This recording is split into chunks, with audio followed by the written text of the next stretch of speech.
දරුවනි අපි දැන් 46 වෙනි ප්‍රශ්නය. මේ ප්‍රශ්න පත්‍රයේ භෞතික විද්‍යා ප්‍රශ්නයක්. ඊටම නිර්මාණශීලීව අපෙන් අහලා තියෙන ප්‍රශ්නයක්. අපි බලමු කොහොමද මේ ප්‍රශ්නය විසඳන්නේ කියලා. right. අභ්‍යන්තර ප්‍රතිරෝධය නොගෙනිය හැකි බැටරියකට ශ්‍රේණිගතව සම්බන්ධ කර ඇති එක හා සමාන ප්‍රතිරෝධ දෙකක් මගින් 12 වොට් සමතා උත්සර්ජනයක් සිදු කරයි. එම බැටරිය හරහා එම ප්‍රතිරෝධකම සමාන්තරගතව සම්බන්ධ කළේ නම් ඇතිවන සම්පූර්ණ සමාන්තරගතව සම්බන්ධ කළේ නම් ඇතිවන සම්පූර්ණ සමතා උත්සර්ජනය වන්නේ. හරි. ශ්‍රේණිගතව තිබ්බම 12 වෝල්ට්. right. අභ්‍යන්තර ප්‍රතිරෝධය නොගෙනිය හැකි බැටරියකට ශ්‍රේණිගතව සම්බන්ධ කර ඇති. right. ඒ කියන්නේ අපි ගත්තොත් එහෙම අභ්‍යන්තර ප්‍රතිරෝධය නෑ කියලා කියන්නේ මට මෙයාව කෙලින්ම V කියලා කියන්න පුළුවන්. එතකොට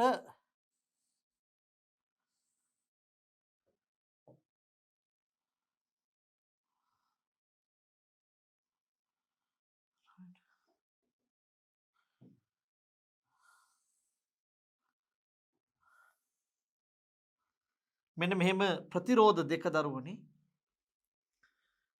වෙනත් වර්ණයක් භාවිතා කරමු.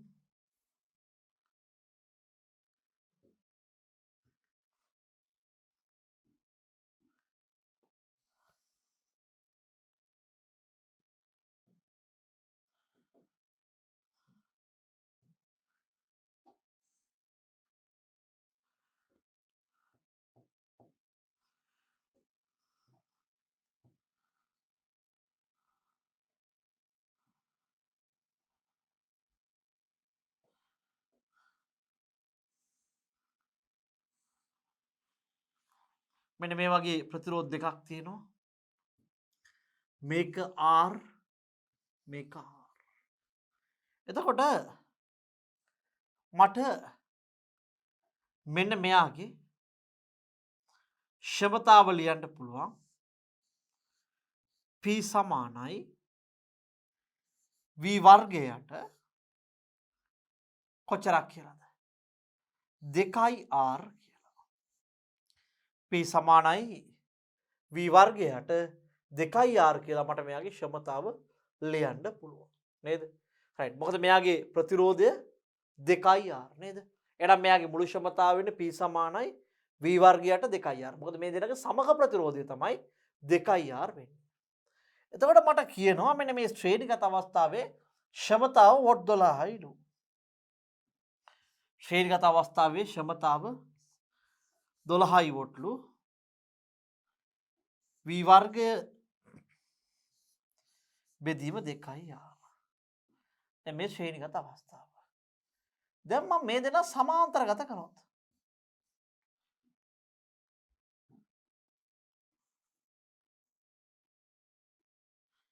මේ දෙන්න සමාන්තරගත කරොත් අපි දන්නවා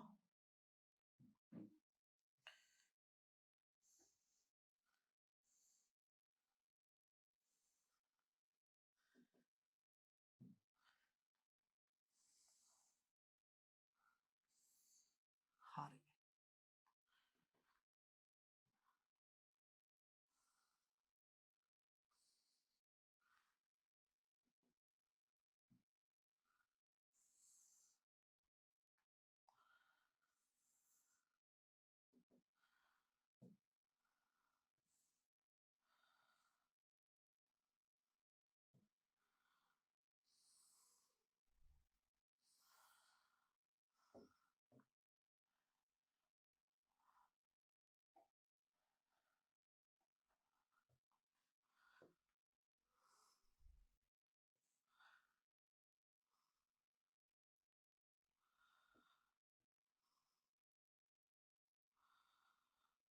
හරි.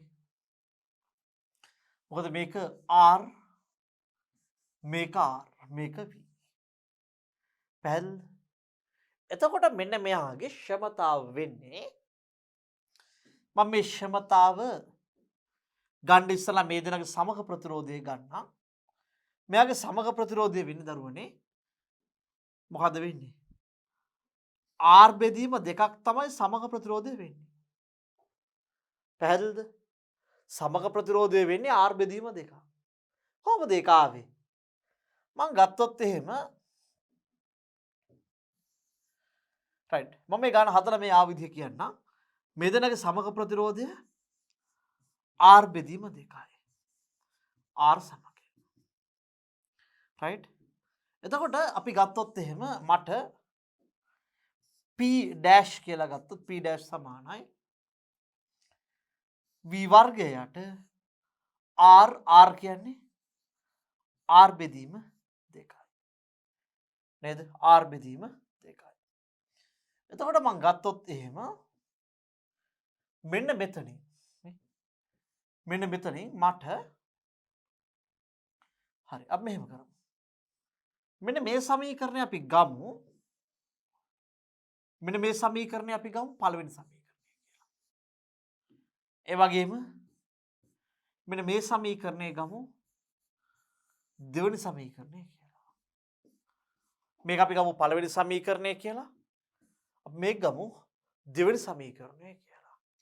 එතකොට අපි මොකද කරන්නේ? මෙන්න මේ පළවෙනි සමීකරණය බෙදනවා දෙකෙන්. පළවෙනි සමීකරණය බෙදා දෙවෙනි සමීකරණය 12 බෙදනවා P ඩෑෂ් වලින් සමානයි V වර්ගයේ බෙදීම 2R V වර්ගයේ බෙදීම R බෙදීම 2. V වර්ගයේ බෙදීම 2R V වර්ගයේ බෙදීම R බෙදීම 2. පැහැදිලි නේද? right. එතකොට අපි ගත්තොත් එහෙම මෙන්න මෙහා 12 බෙදීම P ඩෑෂ් සමානයි මෙන්න මේක V වර්ගයේ බෙදීම 2R බෙදීම V වර්ගයේ 2R බෙදීම V වර්ගයේ බෙදීම R බෙදීම 2යි. V වර්ගයේ බෙදීම 2R බෙදීම V වර්ගයේ බෙදීම R බෙදීම 2යි. පැහැදිලිද? right. දැන් අපි ගත්තොත් එහෙම 12 බෙදීම P ඩෑෂ් සමානයි මේක මම උඩයට මාරු කරනවා මේ මෙන්න මේ බෙදීමේ ලකුණ තමයි මම මෙතන බෙදීම කියලා ලිව්වේ පුතේ මේ මෙන්න මේ බෙදීමේ ලකුණ තමයි මම මෙතන බෙදීම කියලා ලිව්වේ. එතකොට අපි ගත්තොත් එහෙම V වර්ගයේ බෙදීම 2R වැඩි කිරීම මේක උඩයට මාරු කරනවා මම උඩයට මාරු කරනවා R බෙදීම දෙක සම්පූර්ණ එක බෙදීම V වර්ග. පැහැදිලිද? right. මේක අනිත් පැත්ත හැරෙනවා. එතකොට මට පේනවා මෙන්න මේ V වර්ගයට V වර්ගයක් හැපෙනවා. හරි? මට දැන් ඉතුරු වෙලා තියෙනවා මෙන්න මේ පද ටික.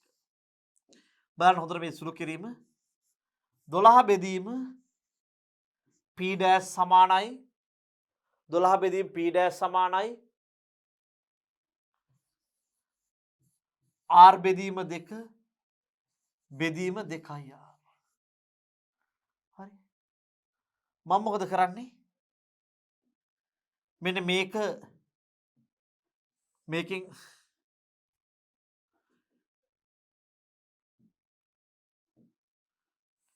මේකෙන් හරස් ගුණ කරනවා මේකෙන් හරස් ගුණ කරනවා. එතකොට මට එනවා 2R වැඩි කිරීම 12යි කියන්නේ දෙවරක් 12 24යි R සමානයි මේකෙන් මේක වැඩි වෙනවා මම P ඩෑෂ් වතාවක් මේක ඉර උඩ තියෙන්නේ R බෙදීම 2. මේක මෙතනට ආව මේක මෙතනට ගියා. එතකොට මට පේනවා මෙන්න මේ R ට R කැපෙනවා මේකෙන් මේක හරස් ගුණ වෙනවා දෙවරක් 24 48 සමානයි p dash. දෙවරක් විසිතර 48 සමානයි p dash. පැහැදිලි මම හිතන්නේ. right. what බලමු අපි පිළිතුරක් තියනවද කියලා. තියෙනවනේ. මෙන්න 48යි what. හරි. දැන් මම ඉස්සරලා ඔබට කියලා දුන්නා මේ අර සමාන්තරගත අවස්ථාවේ සමකය හොයන එක මම කියලා දුන්නේ නැහැ. චුට්ටක් බලන්න. ඔන්න මට ඉන්නවා හිතන්න එකම જાතියේ ප්‍රතිරෝධ. මෙන්න මේ විදිහට එකම જાතියේ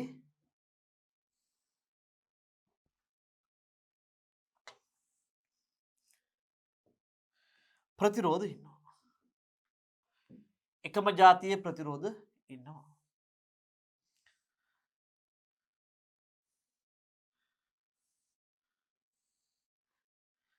හරි. එකම જાතියේ ප්‍රතිරෝධ ඉන්නවා.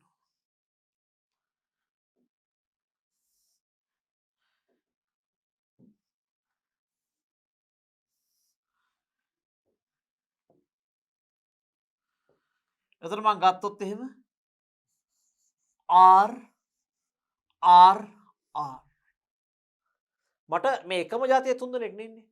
අපි නිකන් නිකමට බලමු මෙයාගේ සමකය කීයද වෙන්නේ කියලා. මම ලියනවා 1ට R සමක සමානයි 1ට R ධන 1ට R ධන 1ට R. එහෙනම් 1ට R සමක සමානයි පොදු හරය R R ට R ඒවා එකයි එක්වරක් 1 1යි R ට R ඒවා එකයි එක්වරක් 1 1යි R ට R ඒවා එකයි එක්වරක් 1 1යි. එහෙනම් මට එනවා 1ට R සමක සමානයි 3ට R හරස් ගුණ වෙනවා එහෙනම් මට ලියන්න පුළුවන් R මෙන්න මේක හරස් කරනවාම R සමානයි 3යි R සමක 3යි R සමක එහෙනම් මේක බෙදෙනවා R බෙදීම 3 සමානයි R සමක. දැන් ප්‍රතිරෝධ තුනක් තිබ්බනම් මොකද වෙන්නේ? එකම જાතිය ප්‍රතිරෝධ තුනක් තිබ්බනම් එක ප්‍රතිරෝධයකගේ බෙදුවා 3. හරි. දැන් මම ගත්තොත් එහෙනම් මේකම අනිත් පැත්තට ප්‍රතිරෝධ දෙකක් තිබ්බොත් බලන්න. මෙහෙම ප්‍රතිරෝධ දෙකක් තියෙනවා.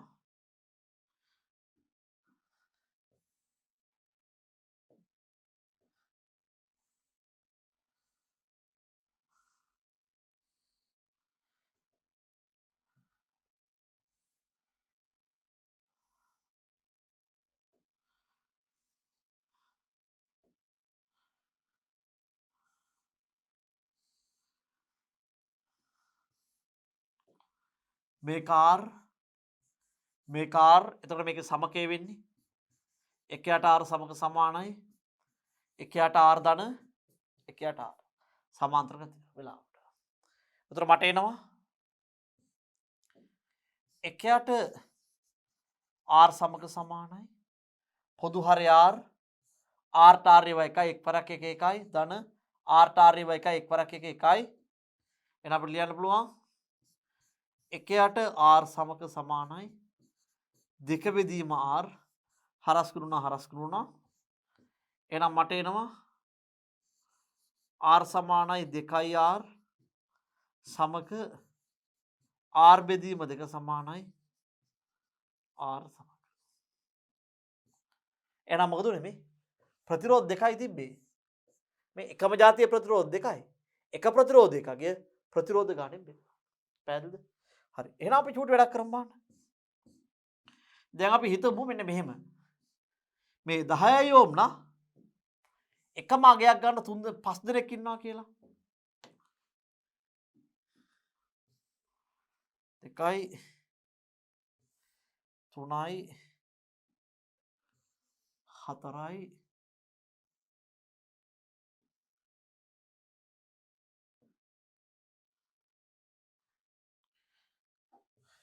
5.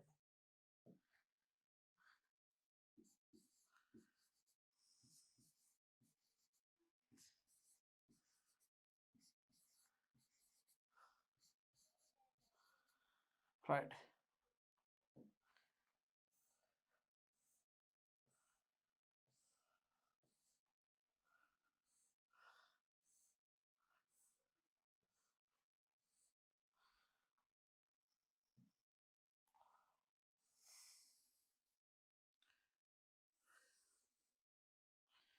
Right.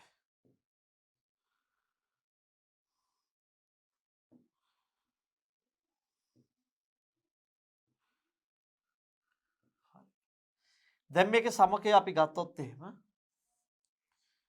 දැන් මට මෙන්න මෙයාගේ සමක ප්‍රතිරෝධය අවශ්‍ය නම්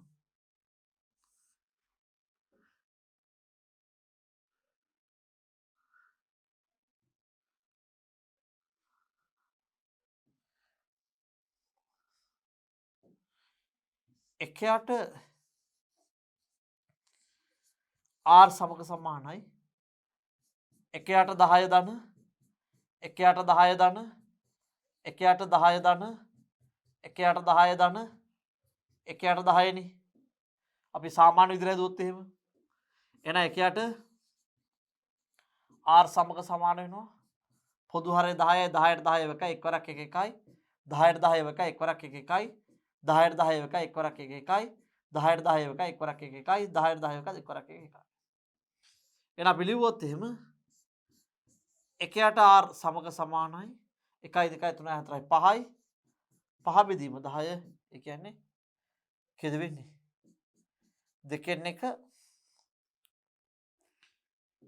එක එන එකයට R සමක සමානයි භාගයේ හරස් වුණා දෙක සමානයි R සමක දෙකයි ඕම් සමානයි R සමක දැන් අර මම ඉස්සලා කර කියලා දීපු ක්‍රමේ මම එක ප්‍රතිරෝධයකගේ 10 එක ජාතිය ප්‍රතිරෝධ 5යි එක ප්‍රතිරෝධයක අගය මම බෙදනවා එක ජාතිය ප්‍රතිරෝධ ගානේ කීයද වෙන්නේ දෙකයි හිතන්න මට මෙහෙම එහෙනම් 20යි ඕම් ප්‍රතිරෝධ 4ක් තිබ්බා සමාන්තරගතව කීයද මේ සමකය 20 බෙදනවා 4යි ඒ කියන්නේ 5යි පැහැදිලිද මම හිතන්නේ එක ජාතියේ ප්‍රතිරෝධ තියෙන ගාන ගත්තොත් එහෙම එක ජාතියේ ප්‍රතිරෝධ ගොඩක් තියෙනවා නම් එක ප්‍රතිරෝධයකගේ බෙදනවා සමාන්තරගතව තියෙන එකම ජාතියේ ප්‍රතිරෝධ ගාන රයිට් එක් ප්‍රතිරෝධයකගේ බෙදනවා ප්‍රතිරෝධ ගාන ඊටම පැහැදිලි මම හිතන්නේ පිළිතුර අපි ගැටලුවට පිළිතුර සාකච්ඡා කරා අපි මීළඟ ගැටලුවට යමු රයිට් ආරම්භක දිග L හා හරස්කඩ වර්ගඵලයේ A වන කම්බියක එක් කෙළවරක් රූපයේ දැක්වෙන පරිදි සීලීමකට සවි කර ඇති අතර අනෙක් කෙළවරට W බරති වස්තුවක් ගැට ගසා ඇත. right. වස්තුවේ බර හරි අඩකින් අඩු කළ විට right. කම්බියේ විතතිය L බෙදීම දෙකක දිගකින් අඩු වන බව සොයා ගන්නා ලදී.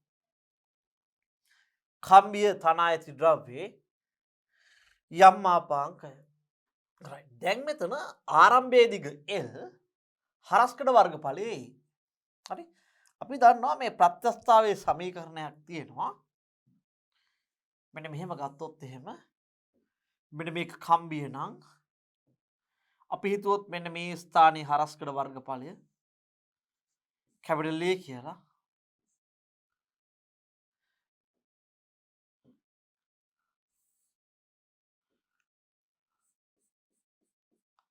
මෙයාගේ දිගේ එතන අපි දන්නවා ආරම්භක දිගේ මෙන්න මේ ඒකාකාර හරස්කඩ වර්ගඵලය මේ සම්පූර්ණ කොටසේ නෙමෙයි දැන් මම මෙන්න මේ කෑල්ල ගත්තොත් එහෙම යට කෑල්ල මෙන්න මේ වගේ රවුම් කෑල්ලක් නේ මෙන්න මේ රවුම් පෘෂ්ඨයේ වර්ගඵලය A කියලා ගත්තොත් මට මෙන්න මෙයාට යොදන බලය යොදන බලය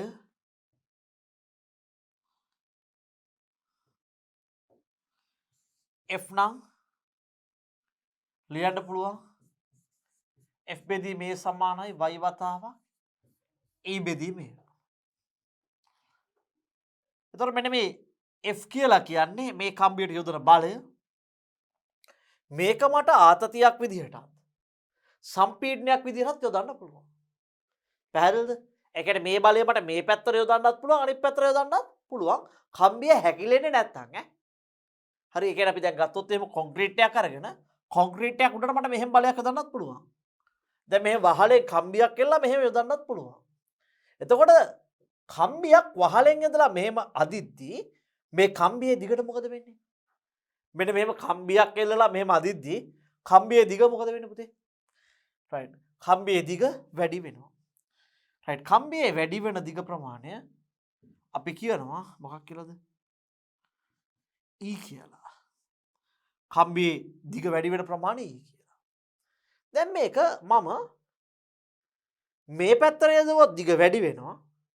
දැන් අපි හිතමු මේක කොන්ක්‍රීට් එකක් වගේ කියලා. අනිත් පැත්තට බලය යදුවොත් මොකද වෙන්නේ?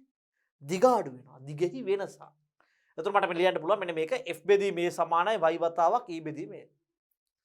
මෙතනදී F බලය තමයි අපිට කියන්න පුළුවන් යොදන බලය. හරි. L සහ A වන. දැන් මෙයාගේ ආරම්භක දිග F බෙදීම A සමානයි right y වතාවක් E බෙදීම L.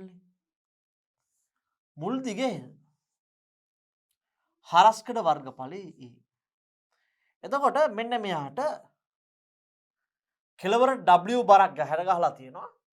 හැබැයි බර හරි අඩකින් අඩු කරනවා. එතකොට මෙතනදී වෙච්ච බලයේ වෙනස කොපමණද? පුතේ දැන් අපි ගත්තොත් එහෙම මෙයාගේ බර W හැබැයි බරෙන් හරියට අඩු කරනවා. එතකොට ඉතිරි වෙන බලය කොච්චරද? බරෙන් හරියට අඩු කරාම ඉතිරි වෙන බලය කොච්චරද? W බෙදීම 2යි නේ. right. W බෙදීම 2ක් තමයි දැන් ඉතිරි වෙලා තියෙන්නේ. ඇයි බර හරියටකින් අඩු කරනවා. දැන් තියෙන මෙන්න මෙයාගේ බර W මේකෙන් භාගයක් අඩු කරනවා කියනකොට දැන් ඉතුරුලා තියෙන බලය කොච්චරද? W බෙදීම 2යි. එහෙනම් මං කියනවා මෙන්න මේ F බලය වෙන්නේ මේ බර W බෙදීම 2යි. F බෙදීම සමානයි යම් මාපාංකය තමයි අහන්නේ මගෙන් විතතිය. right. විතතිය L බෙදීම 8ක දිගකින් අඩු වෙන බව හොයාගත්තා. එහෙනම් දිග කොච්චරකින් වෙනස් වෙලාද? L බෙදීම 8කින් වෙනස් වෙලා. එහෙනම් මෙන්න මෙයාගේ දිග අඩු වුණත් වැඩි වුණත් අපි කියන්නේ E කියලා. මේ දිග වැඩි වුණත් අඩු වුණත් මෙතනදී අපි කියන්නේ E කියලා. E එවනම් මේ F බෙදීම A සමානයි y වතාවක් E බෙදීම L. දිග අඩු වුණත් වැඩි වුණත් අපි කියන්නේ E කියලා. එහෙනම් E ගේ ප්‍රමාණය කීයද වෙන්නේ? E ගේ ප්‍රමාණය L බෙදීම 8යි. පැහැදිලිද? right. දැන් මට මෙන්න මේකේ y යුක්ත කරගන්න ඕනේ. මෙන්න මේකේ y යුක්ත කරගන්න ඕනේ. මම ඉස්සරළම මේකෙන් මේක හරස් ගුණ කරනවා මේකෙන් මේක හරස් ගුණ කරනවා. අපිට එනවා W බෙදීම 2යි L සමානයි W බෙදීම 2යි L සමානයි y වතාවක් L බෙදීම 8යි. y වතාවක් L බෙදීම 8යි. W L බෙදීම 2 සමානයි y වතාවක් L බෙදීම 8යි. මොකද සිද්ධ වෙන්නේ මෙන්න මේ L මේල්ට මේල් කැපෙනවා. මේකට මේක කැපෙනවා දෙවරක් 4යි. නේද? right. එතකොට අපි ගත්තොත් එහෙම මට A අකුර අමතක වුණානේ. A හරස් කරුණානේ A තියෙනවානේ. එහෙනම් මේකේ මේක හරස් කරනවා මට වෙනවා 4යි W සමානයි YA නේ. බලන්න 4යි W සමානයි YA. එතකොට මට මෙන්න මෙයාව බෙදුණා නම් 4යි w බෙදීම a සමානයි y. 4යි w බෙදීම a සමානයි y. පැහැදිලි නේද? right. අපි ගත්තොත් එහෙම මෙන්න මේක තමයි අපිට y ට උත්තරය වෙන්නේ. බලන්න කරපු වැඩේ. right.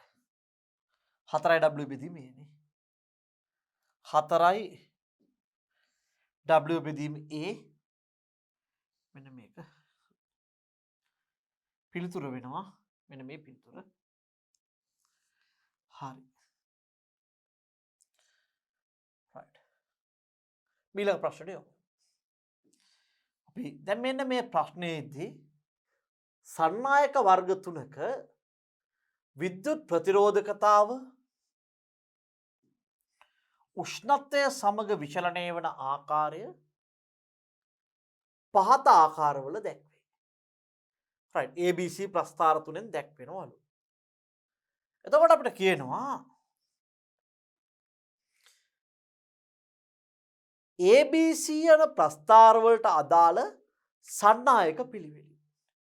දැන් මේ තියෙන ප්‍රතිරෝධකතාව.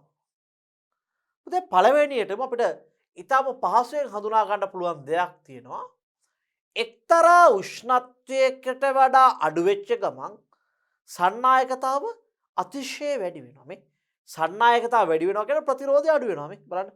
එක්තරා උෂ්ණත්වයකට වඩා අඩු වෙච්ච ගමන් ප්‍රතිරෝධකතාව ෂණයෙන් අඩු වෙනවා. ඒ කියන්නේ සුපිරි සන්නායක බවට පත් වෙනවා. මේ එක්තරා උෂ්ණත්වයේ දැන් මේ උෂ්ණත්වය මේ පැත්තට වැඩි වෙනවලු පුතාලා.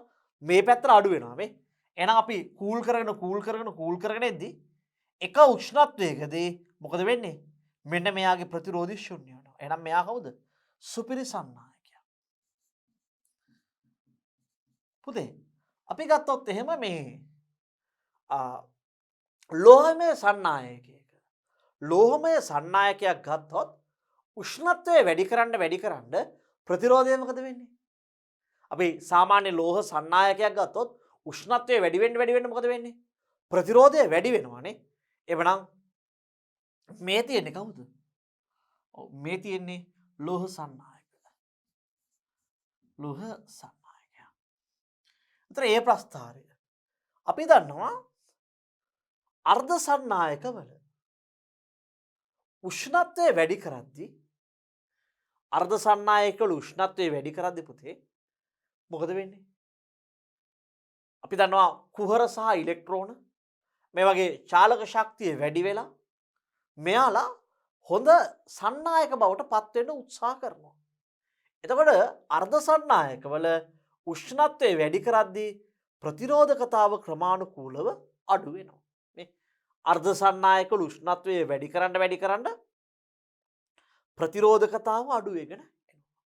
එහෙනම් මේ තියෙන්නේ අර්ධ සන්නායක. අර්ධ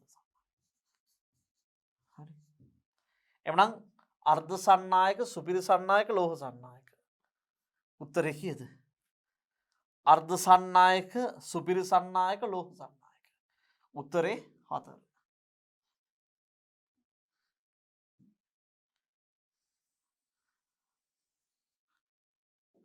right.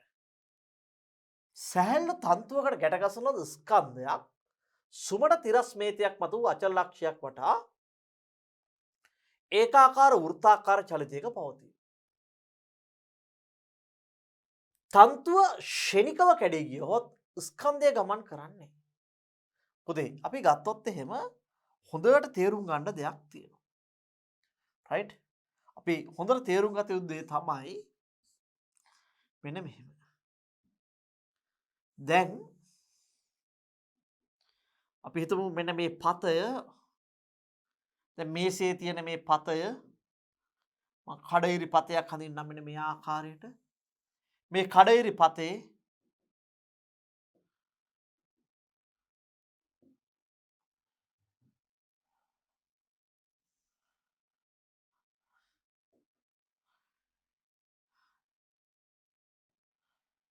අපි ගත්තොත් එහෙම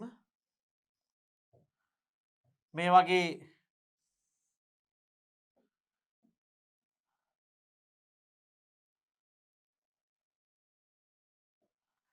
තන්තුවකින් සම්බන්ධ වෙච්ච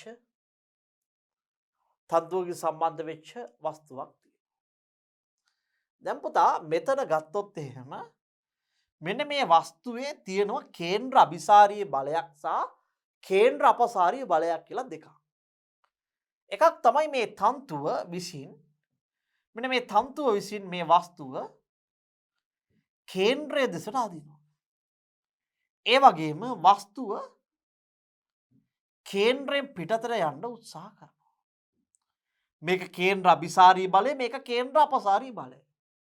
හැබැයි මෙන්න මේ තන්තුව කැඩෙනවා කියලා කියන්නේ මොකද වෙන්නේ? කේන්ද්‍ර අභිසාරී බලය නැති වෙනවා. කේන්ද්‍ර අභිසාරී බලය තන්තුව කැඩෙද්දි නැති වෙනවා වගේම කේන්ද්‍ර අභිසාරී බලය නැති වෙච්ච ගමන්ම කේන්ද්‍ර අපසාරී බලයත් නැති වෙනවා. පැහැදිලිද? දැන් මම මේ තන්තුව ගත්තොත් මේ තන්තුව කැඩෙනවානේ. කැඩිච්ච ගමන් මේ කේන්ද්‍රයේ දෙසට තියෙන කේන්ද්‍ර අභිසාරී බලය නැති වෙච්ච ගමන්ම කේන්ද්‍ර අපසාරී බලයත් මොකද වෙන්නේ? නැති වෙලා යනවා. එතකොට මම ගත්තොත් එහෙම මෙන්න මේ තන්තුව කැඩෙනවා කියන්නේ ඔන්න කේන්ද්‍ර අභිසාරී බලය නැති වුණා. කේන්ද්‍ර අභිසාරී බලය නැති වෙනත් එක්කම කේන්ද්‍ර අපසාරී බලයත් නැති වෙනවා. හැබැයි මෙන්න මෙයාට මේ ස්පර්ශකයේ දිශාවට, ඒ කියන්නේ මම ගත්තොත් එහෙම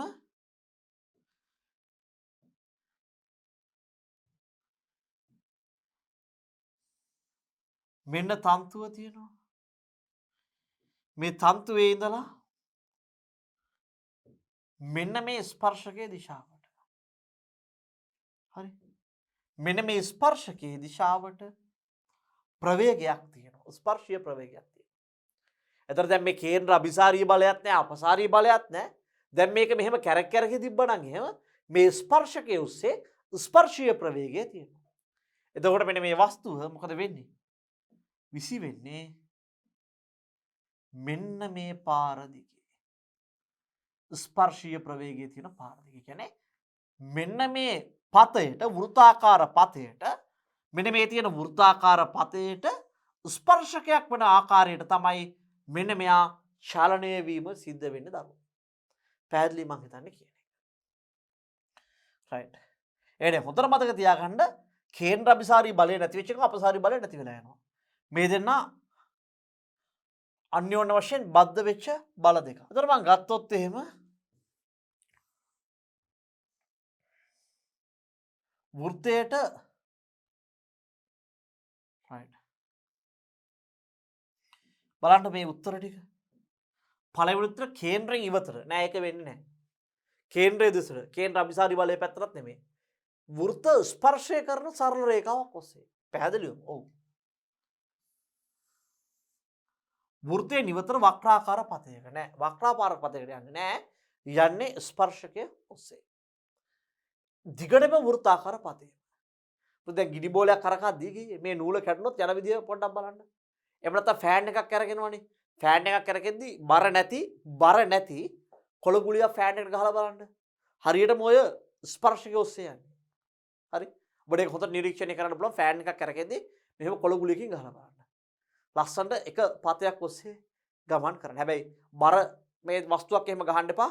ඔබට හානි කර වෙන්න පුළුවන්. ඒ නිසා ආරක්ෂාකාරී, ඊටාම ආරක්ෂාකාරී කඩදාසි චූටි කඩදාසි ගුලියක්, පත්‍ර ගුලියක් වගේ එකේ දුර ඉඳලා ගහලා බලන්න. රයිට්. හරි. රයිට්. 50 වෙනි ප්‍රශ්නේ. පූර්ණ පරිණාමකයක. පූර්ණ පරිණාමකය කියලා කියන්නේ අපි දන්නවා සමහරක් වෙලාවට තාත්වික පරිණාමකයක්. එහෙම නැත්නම් අපි එදිනදා ජීවිතේ පාවිච්චි කරන අවකර වෙන්න පුළුවන්, අධිකර වෙන්න පුළුවන් මේ පරිණාමකයක් ගත්තොත් පරිණාමකයක ශක්තිය හානියක් සිද්ධ වෙනවා. ඒතර අපි ගත්තොත් එහෙම පරිපූර්ණ පරිණාමකයක් කියන්නේ ශක්ති හානියක් නැති පරිණාමකයක ප්‍රාථමික දඟරයේ වට 100ක්, ද්විතීක දඟරයේ වට 200ක් ඇත. ප්‍රාථමික දඟරය 120 වෝල්ට් ප්‍රත්‍යාවර්ත සැපයුමට සම්බන්ධ කළ විට 10 ඇම්පියර් ලැබුණි. එවිට ද්විතීක වෝල්ටීයතාව ධාරාව වන්නේ. රයිට්. අපි දන්නවා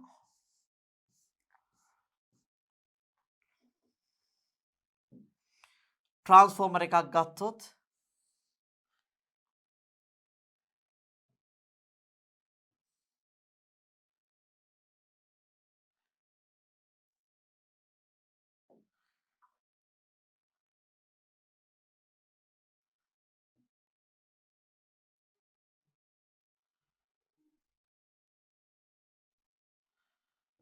හරි.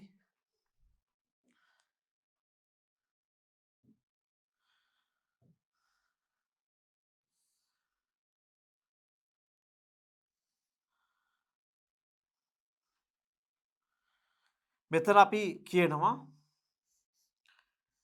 ප්‍රාථමික වෝල්ටීයතාව Vp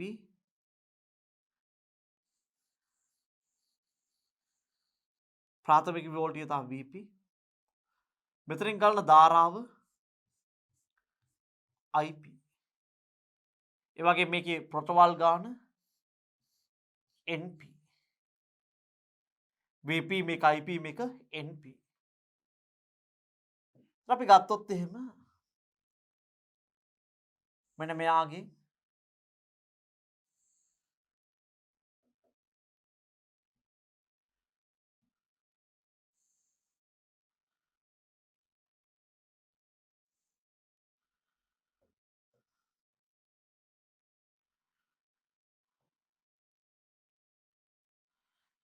අපි ගත්තොත්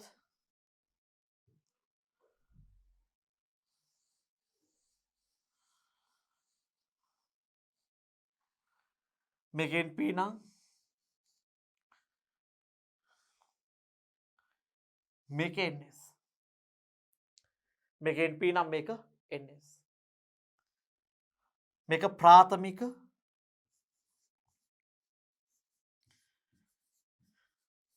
මේක ද්විතීක මේක අපි ප්‍රාථමික කියලා කියනවා මේක NS එතකොට NS කියන්නේ සෙකන්ඩරි කොයිල් එකේ පොටවල් ගාන කියන්න වගේ ද්විතීක දඟරේ පොටවල් ගාන කියන්න වගේ දරුවනේ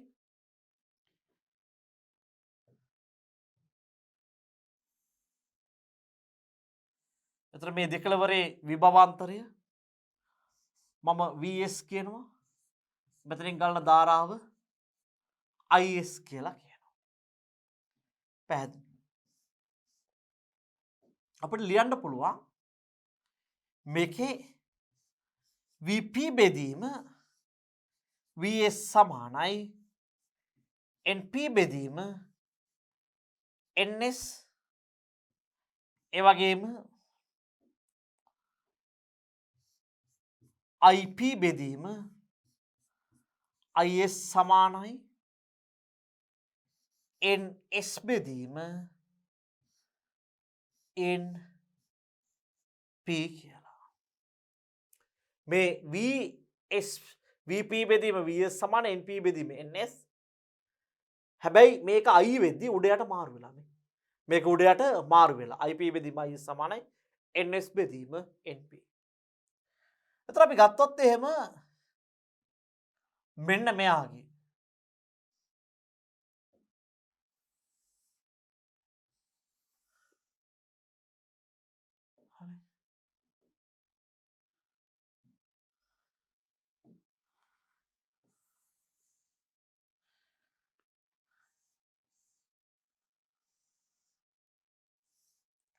ගැටලුවට යම් බලන්න. හරි. ප්‍රාථමික දඟරයේ වට 100ක්. ද්විතීක දඟරයේ වට 200ක්. ප්‍රාථමික දඟරයේ වට 100ක්. ද්විතීක දඟරයේ වට 200ක්. වට 100 ද්විතීක දඟරයේ වට 200ක්. ඇත ප්‍රාථමික දඟරය 120යි ප්‍රාථමික දඟරයේ වෝල්ටීයතාව 120යි මේක 120යි right වෝල්ට් ඒ වගේම ප්‍රාථමික දඟරයේ ධාරාව 10යි ඇම්පියර්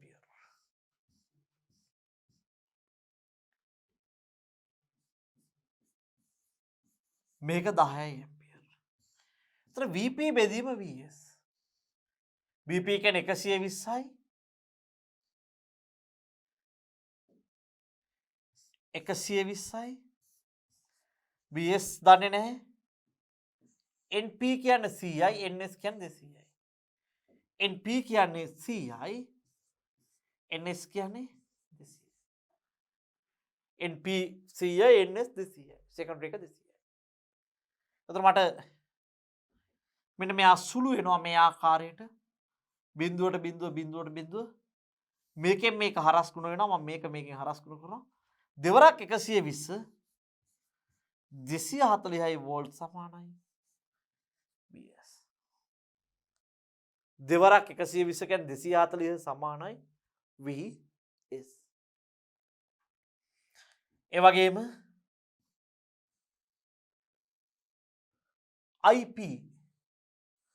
IP ගියගේ 10යි IS අපි දන්නේ නැහැ NS ගියගේ 200යි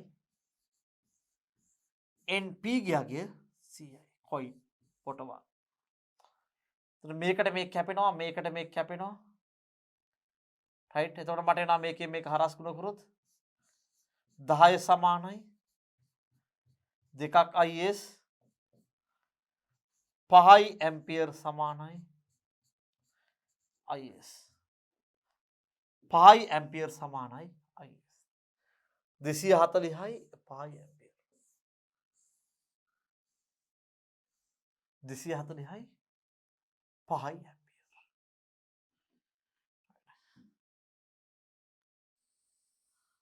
ඇම්පියර්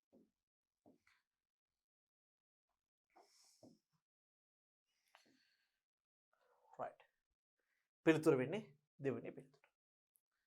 දරුවනි අපි 2016 බහුවර්ණ ප්‍රශ්න පත්‍රය සම්පූර්ණයෙන්ම සාකච්ඡා කරලා අවසానයි.